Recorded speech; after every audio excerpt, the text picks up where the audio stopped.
तांबूस फुटता उधळलाली भूपाळी राम पारी दिशादाही उजळल्या आल गोकुळ आपुल्या दारी निर्भेळ आणि सकस चवीच गोकुळ लई भारी। गोकुळ दूध संघाची दर्जेदार दुग्ध उत्पादने गोकुळ दूध, दही, तूप, दूध powder, cooking butter, table butter, paneer, इलायची श्रीखंड, आंबा श्रीखंड, फ्रूट श्रीखंड, ताक आणि लस्सी। गोकुळ दूध आणि दर्जेदार दुग्ध उत्पादने, चव आहे कोल्हापुरी, गोकुळ लई भारी।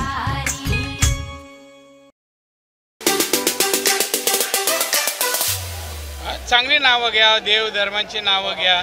एकनाथाचं नाव घेतलं, देवेंद्र दोन्ही देवांची नाव घेतलं, नरेंद्र त्यांचं घेतलं, मी मोदी साहेबांचं। हे काय आहे? त्यांचं म्हणणं की गुलाम त्याची काय भाषा आहे? कोर्टाने दिलेला निर्णय, इलेक्शन कमिशनने दिलेला निर्णय, हा कोणी एका माणसाने दिला? काही भाषा आहे, बोलता येत नाही, बोलू नको, गप्प बस ना म्हणा। आता उद्धव ठाकरे हा संपलेला आहे, काही अस्तित्व राहिला नाही आहे। आणि त्यांनी शिवसेनाचा प्रमुख असताना त्यांनी शिवसेना ही प्रायव्हेट लिमिटेड कंपनीसारखी चालवली, मातोश्री प्रॉपर्टी म्हणून चालवली, मराठी माणसासाठी आणि हिंदुत्वासाठी नाही चालवली। हिंदुत्वाची तडजोड करून मुख्यमंत्री झाले। त्या उद्धव ठाकरेंनी या विषयावर बोलू नये। हिंदुत्व आणि मराठी माणसाच्या नावावर फक्त पैसे कमवायचं काम केलं, त्याच्या पलीकडे काही करू शकला नाही। कोकणात काय दिलं 2.5 वर्षात? काही देऊ शकला नाही। त्यामुळे उद्धव ठाकरेचं नाव महाराष्ट्राने घेऊ नये, कारण महाराष्ट्रासाठी त्यांनी काही केलेलं नाही।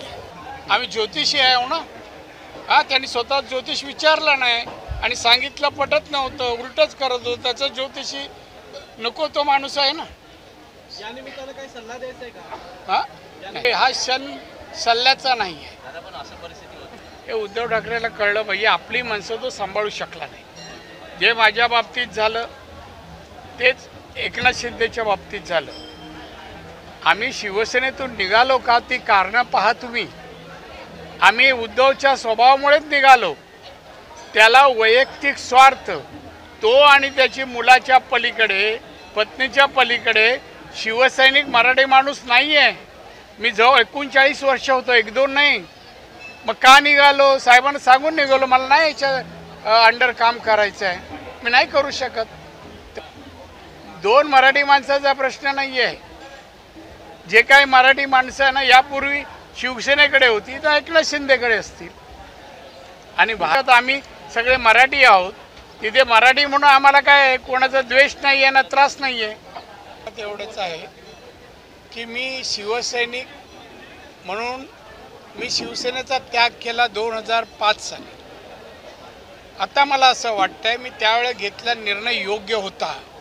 शिवसेना राहिली नाही। मी आत्ताच म्हणालो ती प्रायव्हेट लिमिटेड कंपनी मातोश्रीची झालेली होती, तिथे ना मराठी माणसाला न्याय ना हिंदुत्वाला न्याय। आणि म्हणून अशी शिवसेना जी मराठी माणसा हिताची नाही ती राहू नये असं वाटत होतं। आता ती एकनाथ शिंदेकडे गेलेली आहे। आता खऱ्या शिवसैनिकाला, मराठी माणसाला, हिंदुत्वाला न्याय मिळेल।